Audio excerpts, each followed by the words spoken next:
Greetings, nerds. This is SNN Nerd. I'm your host, Sarah Belmont, and with me, as always, is our Mr. Producer, Will Polk. How are you doing tonight, Will? Doing very well, Sarah. How you doing this evening? Doing all right. You know, I forgot something. What'd you forget? 2 weeks or a week ago, we were so caught up in Crisis that I forgot to mention I watched season 3 of Marvelous Mrs. Maisel. Oh, wow. Did you? How did you like it? I'm still working my way through season 1.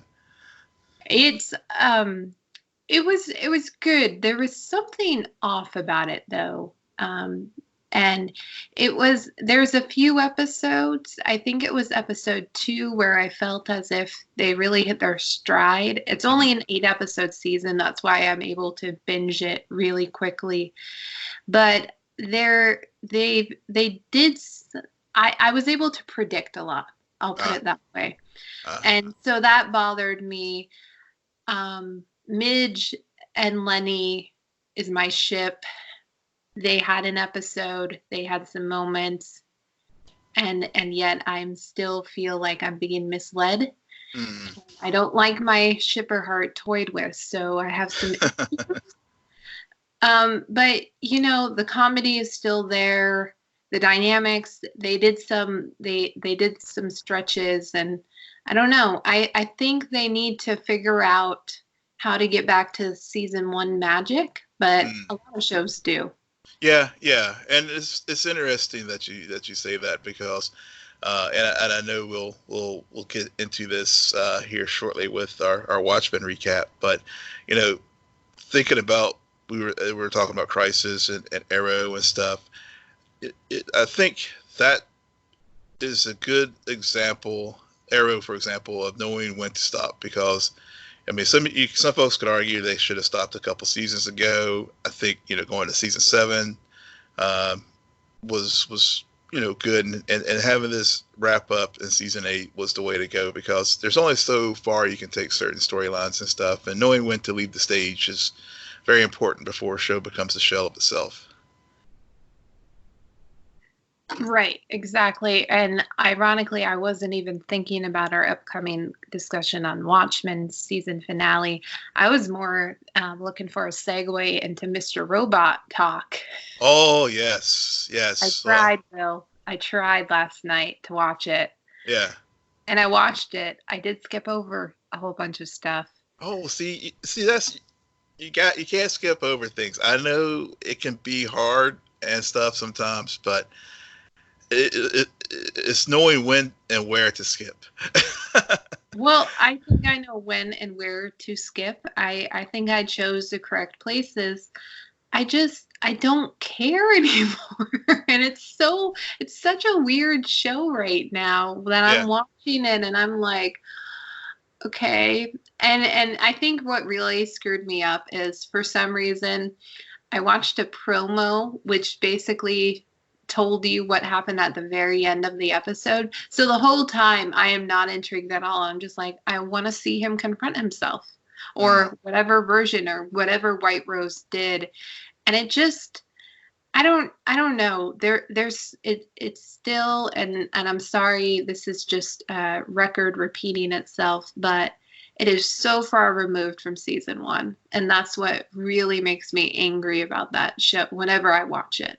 Yeah, that's a fair point. I mean, I get it where you were feeling that way, and I know when I watched it, whenever what should have been the ultimate showdown between Elliot and White Rose, I felt let down by that. I mean, there was a lot going on there. I mean, the philosophical discussion between White Rose and Elliot, as far as Elliot basically saying, look, I used to, essentially, I'm paraphrasing here, I felt that way, that the world wasn't worth saving, but over my journey, I have now realized that there are people who I care about, and there are people I can lean on. And White Rose basically saying, what is this all worth it and everything, and it was well acted and stuff, but at the same time, I felt that and it went on a bit too long. Thank you. Thank Yeah. you. I fell asleep during it. She kept talking and Yeah. talking and talking and Yeah. talking and talking. And I completely shut off. It started off strong Hmm. because I really liked how you basically really understood her and what she has been trying to do this entire series from that perspective that I was born in this world incorrectly. Hmm. And that was a curse. And Yeah. that damaged everything in my life, and she lost the love of her life because of it. Right. And that concept I really like, and that's one of the reasons why I've always enjoyed her as a villain. But the monologue just continued Yeah. to the point where you forget how strong it started and you don't care. You're just like, hit the button. Yeah. Yeah. It did. I was just like, damn, I really want to like this, and it just kept. And I too was working hard to just stay engaged and follow the scene because it went. I think it went like 11 minutes or so, which is an eternity for 40 minute 45-minute TV show.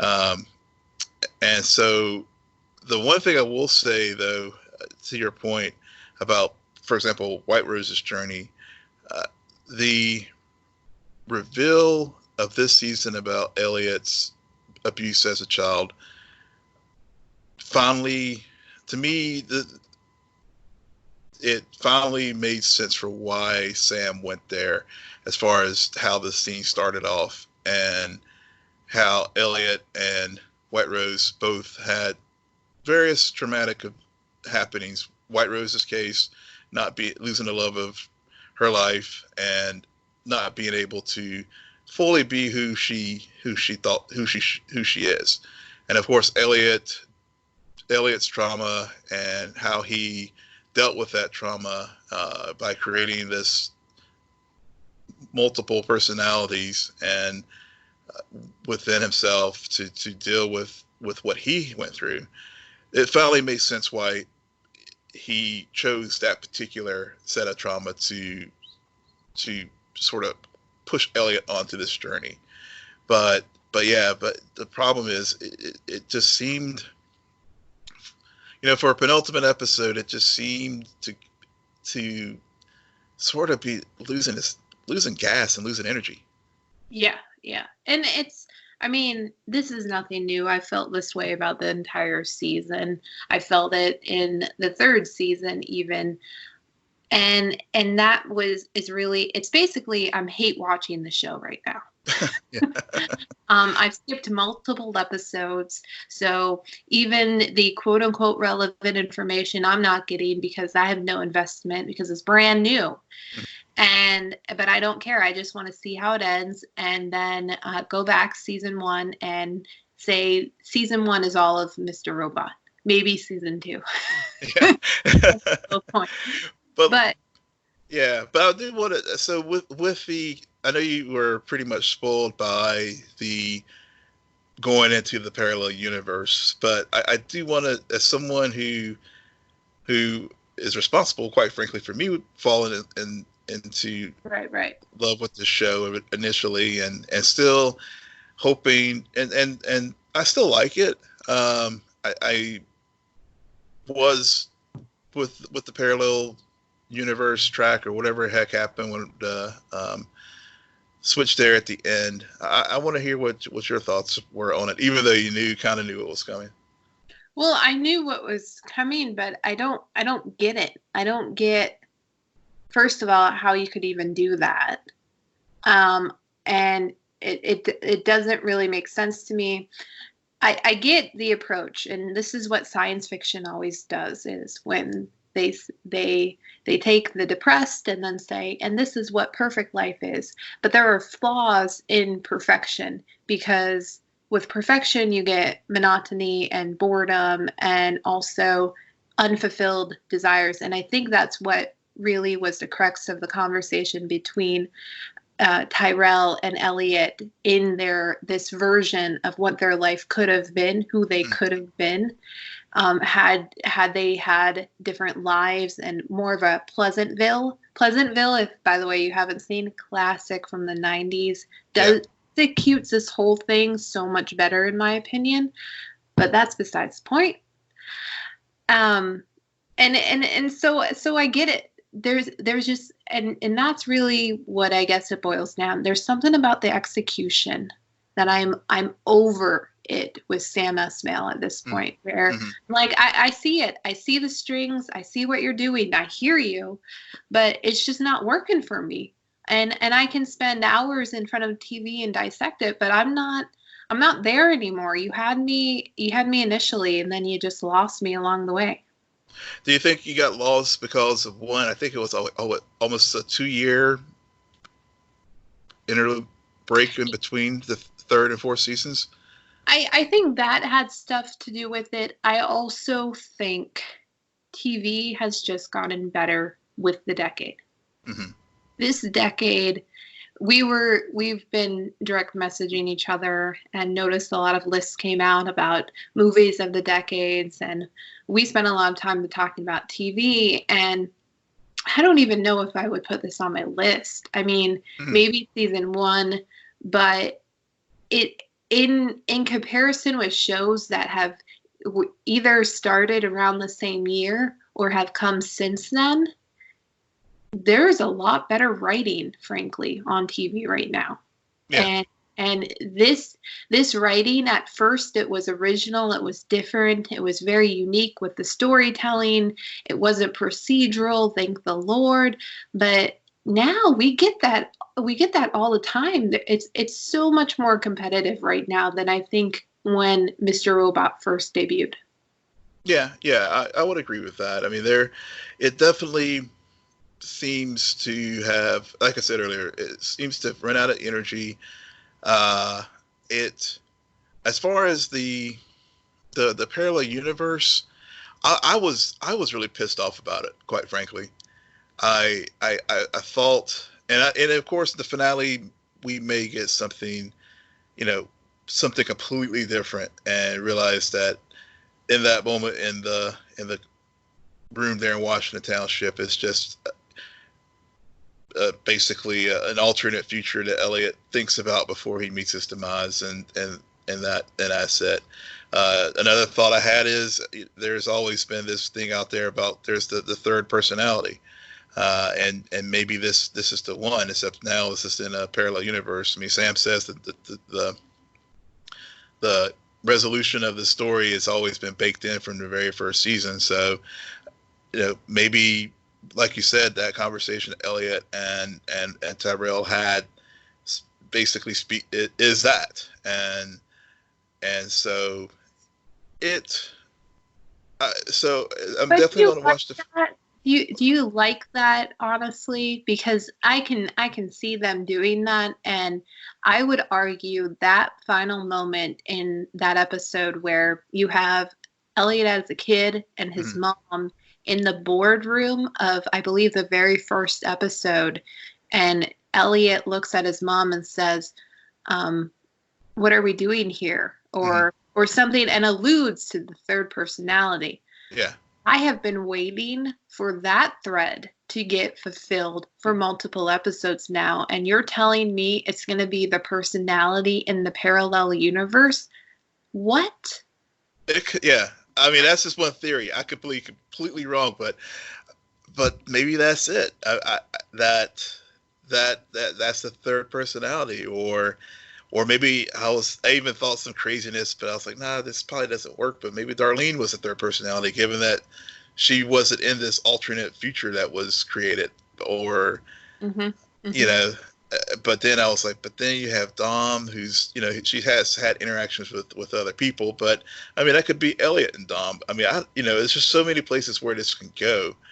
And then the other thought I had was just basically all of this. And I think way when we first started talking about this show, I may have mentioned this. It's just something in his head, and this universe, and maybe what this parallel that we saw was actually the true Elliot, and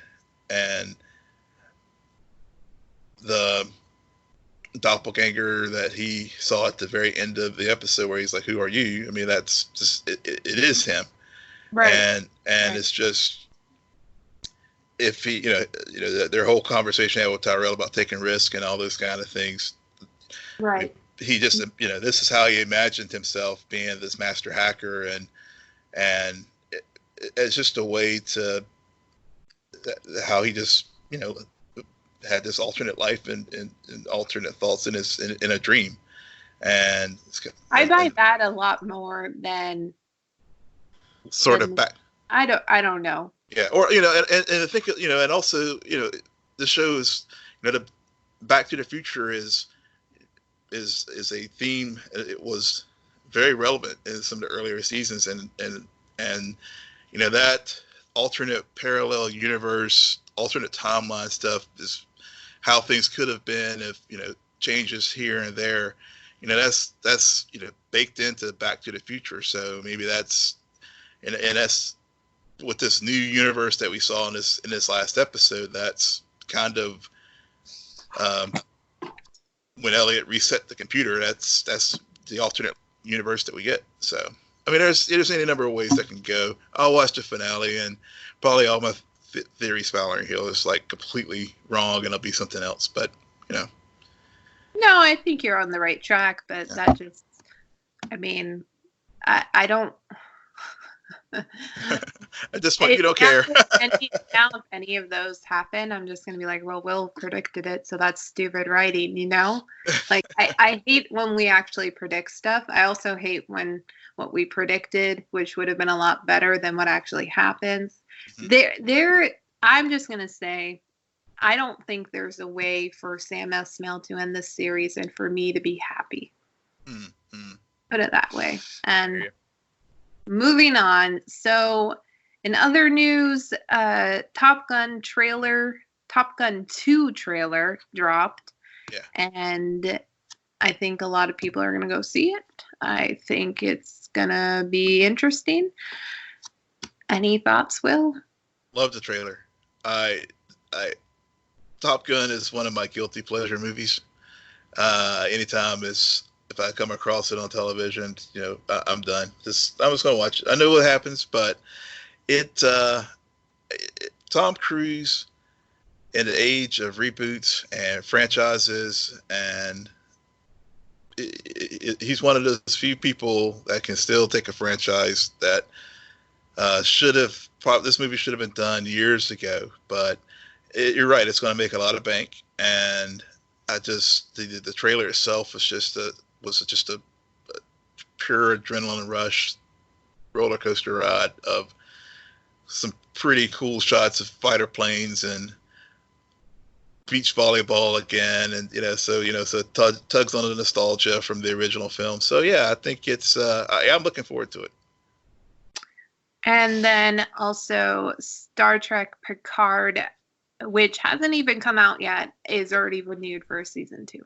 Yeah, they got their film credit. So once they did that, then they greenlit the second season. But also, I mean, it's Star Trek, and I will say that the CBS All Access has really, with Star Trek Discovery, it's really been just an amazing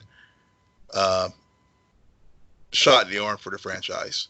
Especially this past season 2 for Star Trek Discovery, it definitely really got back to sort of the heart of the franchise. It having Anson Mount as the Captain Christopher Pike, who was the first captain of the Enterprise before Jim Kirk, part of the Discovery crew.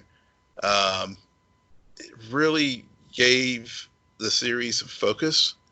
And I know I'm talking about Discovery, but the reason why I say that is I think Star Trek Picard is going to also do that same thing for a character who's been well established from the Next Generation, and we didn't really get a good goodbye for him and his crew with Star Trek Nemesis, which was the last feature film that Picard was in. So I'm looking forward to this series, and I think we've seen this quite a bit now with some of these streaming shows where, like The Boys this summer, they got a season 2 before it even aired, and I think Witcher, I think's another one that's already been renewed, and I think some of these streaming shows where they're getting some good pre-buzz metrics and also, like I said, the tax credits too, are giving these series the opportunities to get greenlit for additional seasons before they even air. Right. I think that is spot on. That it's mainly the streaming shows that when it's gonna hit, and you also know when it's gonna not hit, and you're not gonna get a season 2. So, and then some surprise. I think Netflix has, and granted they had a head start on everyone, but like Elite and some of their other original, there's another show called Baby. They have these shows that in the past you would find on the CW, maybe way late at night, and they're surprise hits. I think which was originally a Lifetime movie or Lifetime TV show, went on to Netflix and now is going to be premiering. I think it premiered over the weekend on season 2. So it's very interesting how TV has changed where we started at the beginning of the decade and to where we are now with all of these streaming services, with them making their original content, shows being renewed or rebooted on streaming services. So it's so different if you really look at specifically how TV has evolved. Yeah, it really is. Even just just a couple years ago too, how television how basically it's on our schedule and not on the network schedule as far as how we consume television these days. And so, yeah, you're right. I mean, it's just been a true evolution as far as how we consume our media. Yep. And now even movies that were quote unquote semi-successful or not successful, they even get second life on TV shows. I mean, Watchmen, a lot of people were excited for it. I don't remember it doing that well because it was freakishly long. Yeah. And pretty boring. Yeah. However, everyone is obsessed with season 1 of Watchmen because it is really a masterpiece. And I'm going to dive right into it. Yeah. This finale is perfect. I love this finale. The pace, I'm going to just tell an episode from start to finish, but also pull all of these threads right down to the very last frame of the frame that they show you. They have been telling you where this is headed the entire time, and I love that. I love that I wasn't constantly trying to get ahead of the narrative. I just wanted to be in it because I was engaged. I didn't even skip over the parts where I normally skip over. You should be so proud of me. I'm so proud of you. I was wondering if you made it through all the bike scenes without skipping them. Yeah, I did because he was finally a part of the story, and I love the connection between him and Lady True. That made so much more sense now. And I think just in retrospect, the overall pace of the entire season was pitch perfect. Yeah. I agree. Once you see it all in totality, as far as really the first 2 episodes of setting up for starting with the Tulsa massacre, and when we then get first introduced to Angela and how the story evolves. And I think for me the high point was definitely the episode where we really get the whole story of Will Reeves in New York and becoming a police officer and hidden justice, and because that was like the culmination of all the themes that they had set up in this series and in this world. It was, I mean, probably one of the finest hours of television I've witnessed in a very long time. I mean, after I watched that episode, I literally just sat and just like I couldn't sleep. I just had to ponder it for a while just to digest what I had just witnessed. And as you said, the finale just brought all those threads together. And yeah, I mean, if this is indeed a one-off standalone season and is not renewed, I will be completely satisfied with that, and Right. not wish for a second one, because I would be afraid that the second one would come short, to be quite honest. You know, I have this. I have a similar fear. As long as Lindelof is on board and in Yeah. that room, I will be fine. Because Mhm. this man also gave me The Leftovers. And when I was watching this finale, I was thinking about the finale of Leftovers, which I Mhm. think on par with it. I love that finale episode. And his writing is so well suited for these characters, and they found the right directors. They found that I think that the way they ended it, we can say we told the story we wanted to tell and we're done. Yeah. Or they can explore the universe that they've now have fully fleshed out and tell a new version, because Angela is still a character where there is more to her. Like I wonder, she would, we don't know for sure, granted, but Mhm. it's a pretty likelihood that she is now has Mr. Manhattan's powers. The powers that everyone wanted. Yeah. All of these smart people, all of these politicians, everyone craved Mhm. so that they could quote unquote right the wrongs of the world, Yeah. Yeah. because that's what they do. They see that they're going to do it better. If they had that power, they would use it to actually fix things while he's just letting it happen. Right. Now, so for Angela, she gets his powers. That's her husband. She lost the love of her life. She has 3 children who she's responsible for. She already got shot and almost died as a cop. Mhm. So now the bullet, the is she's even a bigger target. So what happens? What is that life for her? I think that there is so much more they could do, but I do agree. You don't if there is no story left to tell, don't tell it. Don't Right. force it. Yeah. Yeah. You know, when you were talking about Angela and the things that she went through and her skepsis, I can't. I go back to the episode of God walks into a bar. My favorite. Yeah, and the beginning, the middle, and the end have all been laid out. And her Mm-hmm. skepticism when she met Dr. Manhattan, and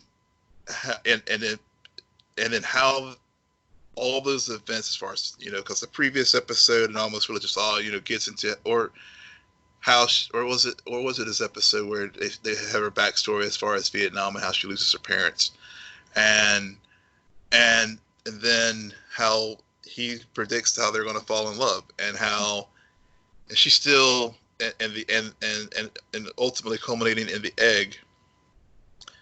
It if the second story is Angela receiving these powers through the egg, from Dr. Manhattan, and as you noted, all these other people like Lady True and Senator Keene were all trying to, ultimately they would try to get these powers, but at the end of the day, they would not use them to save the world. They were going to use it for their own gain. Whereas I Right. think Angela's what she's been through and what this journey we went through with her in this first season uniquely puts her in the right place to basically assume those powers and be responsible in how she could use them. But she also will resent them. because those powers also, in a way, led to the death of her husband, her soulmate. Right. Yeah. Yeah. And a lot of guilt. And if anything happens to her kids now, because she has these powers, that'll be on her. It will be on her. Yeah. Her, she mentions in that same conversation not wanting kids. And now she finds herself a single mom with 3 kids, and all like I said, she is such a well crafted character, and it's interesting because she has a lot to do in this season, but there are some episodes where you barely see her. Right. Yeah.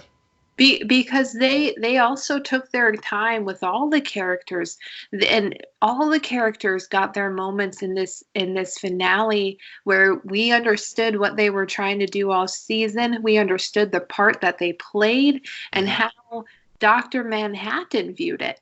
And he said he knew how all of these puzzle pieces would eventually come together, and everyone had a part to play in it. And he knew at the end he would lose her. And I'm sorry, I just don't want to forget to call this out. I love that they made him immortal, essentially, before they killed him. Because gods are invincible, but men are mortal. And I love that they showed her quote unquote real face, and then watched him perish. And I thought that was really, some people may think it's hitting the nail on the hammer, but for me, I'm just like, no, that's the way it should be. Yeah, I agree. I mean, that was very very straightforward, but also very profound, how they set that up. Yep. And it's funny because this episode also begins with one of the cringiest moments I've ever seen on TV. Because you're watching it and you're like, oh, okay, we're gonna see the video that in a way started it all, in a way didn't. And we're suddenly no longer watching the video. We're following this lady. Is that lady true? Who is that? And then we see Alexander, and some stuff happens, and yeah.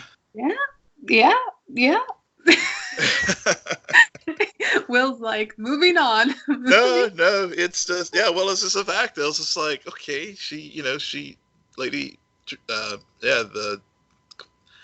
Lady True's mother basically, gets the legacy as far as sample 2, 3, 4, 6, and definitely has a very cringe-worthy moment where she inseminates herself, but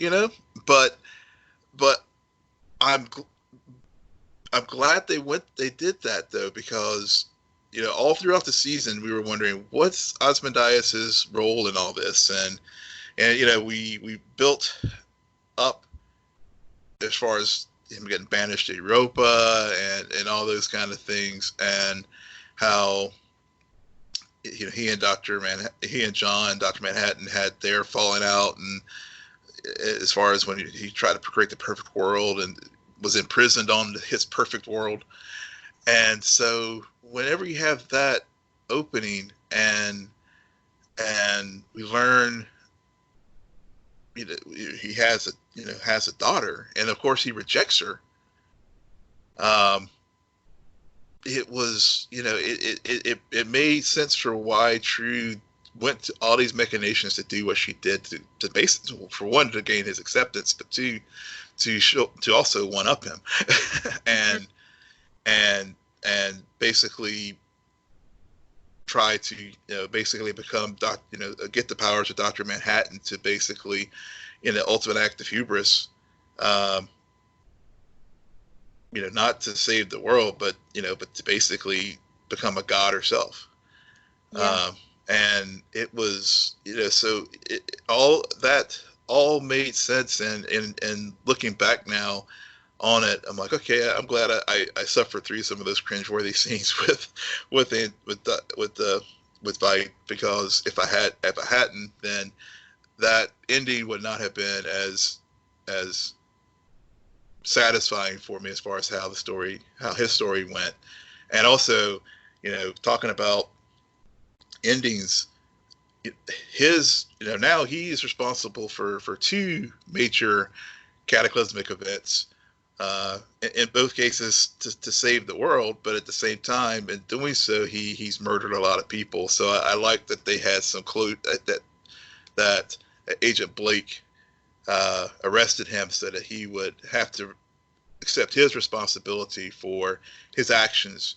And again, with the Squid incident in 1985, but then also here again in 2019, Right. to bring some closure to that. And then, of course, the other part of that was, again, opening the door for another potential story with the Night Owl, because he's still, of all the original characters, he's still the only one that we, beyond his references with the, with Agent Blake's pet, Mm-hmm. and then of course the ship at the end.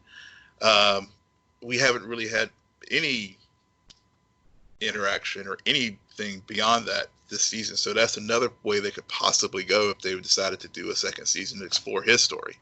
Right. Absolutely. Or where is he? Is he connected to this? Is he someplace else? Which would lead us into another adventure. Absolutely. I mean, that's the beauty of choosing this book series, is that there are a lot of characters that they held back on. I like that, where they knew what they had, but they chose which people to pull off the shelf. Yeah. Very strategically. And they made a point of it. I mean, Dr. Manhattan, they even kept that as a surprise all the way up towards the end about, no, actually, you've been watching him this whole time. You just didn't realize it. I mean, talk about like, oh, okay. Jeez. Man, because I was one of the people at the beginning. I'm just like, I want to see Manhattan. Yeah.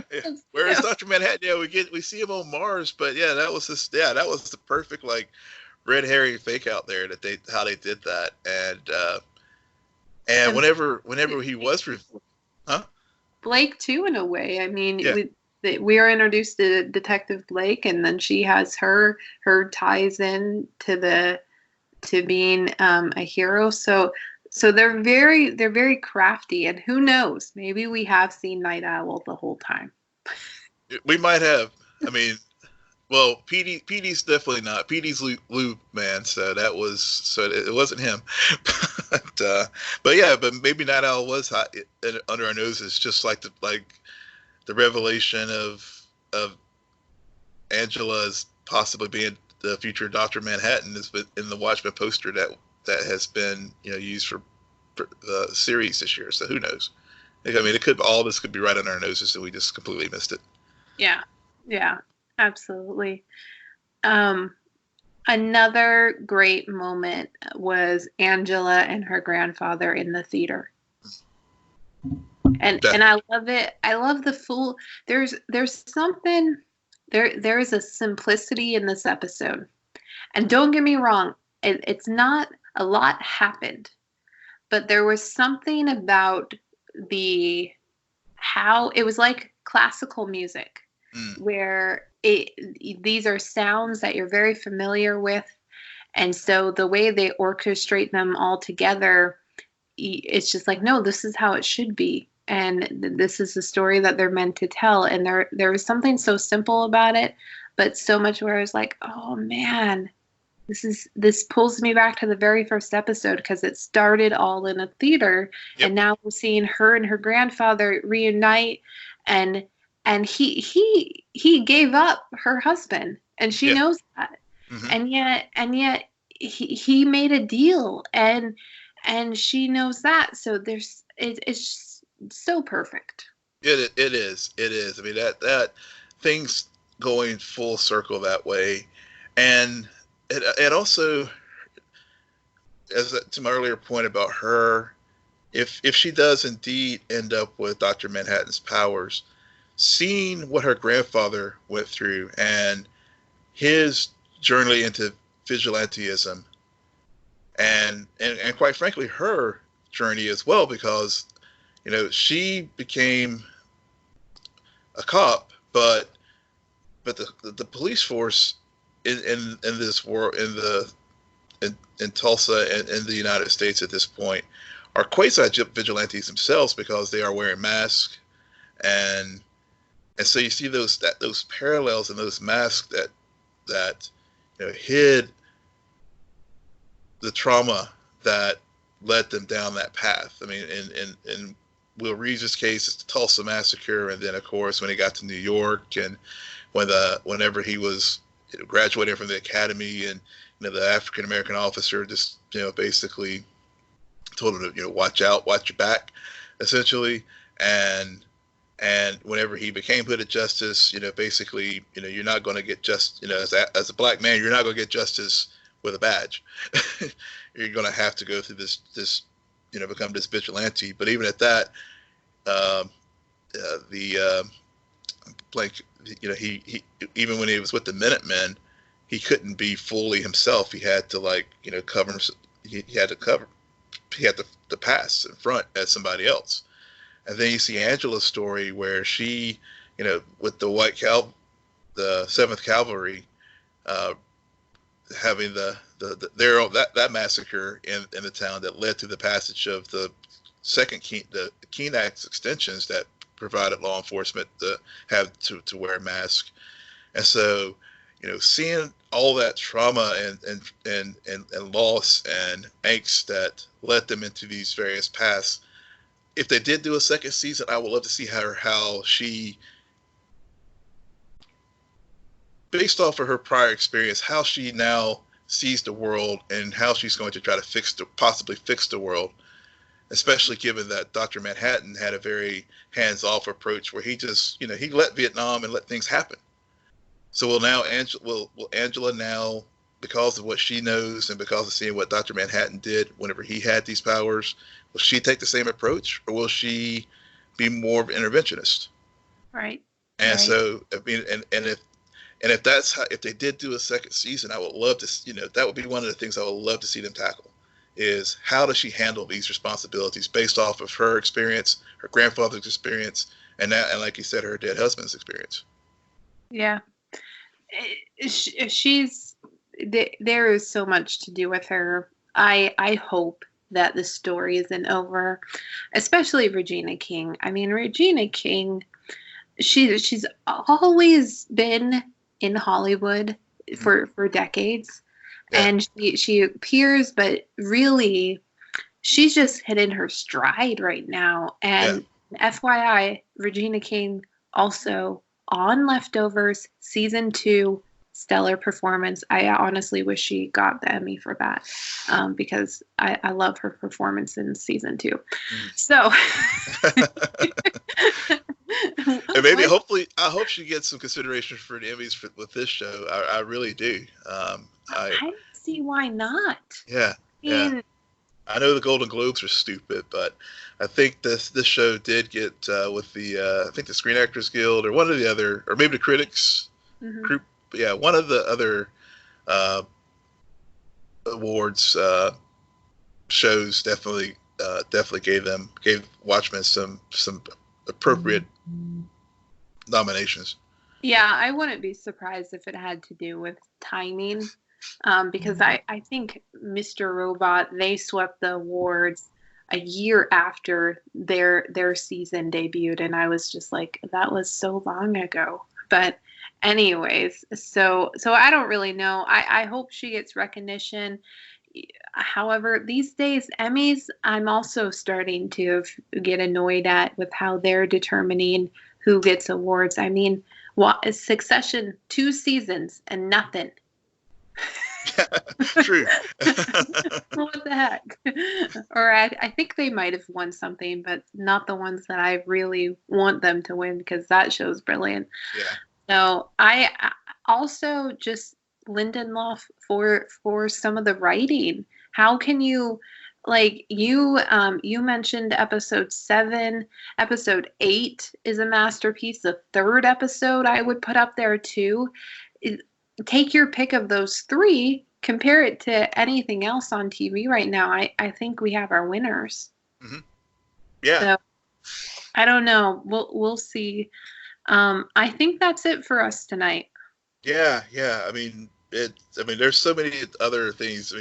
Obviously, a lot of Easter eggs from the final and all. But just to really sum up how I know we've had some solid television programs that we've watched this year, but I think Watchmen definitely, we definitely ended the year on a high note, and I love this series. It was completely unfolded, completely different from how I think anyone anticipated, and if you're going to have a TV or film class about how to do a series, this is definitely exhibit A as far as how you put together a television series that has a solid start, through line, middle that doesn't lag and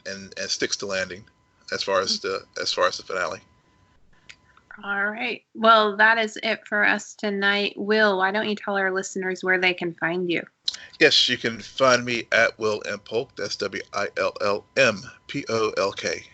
And you can find me at SJ Belmont, SJBELMONT. Please follow our crew on Twitter at CNN Nerd. Friend us on Facebook, follow us on Instagram, but most importantly, rate, subscribe, and comment on Apple Podcasts, SoundCloud, YouTube, and Spotify. Good night, Geek Out. You're welcome.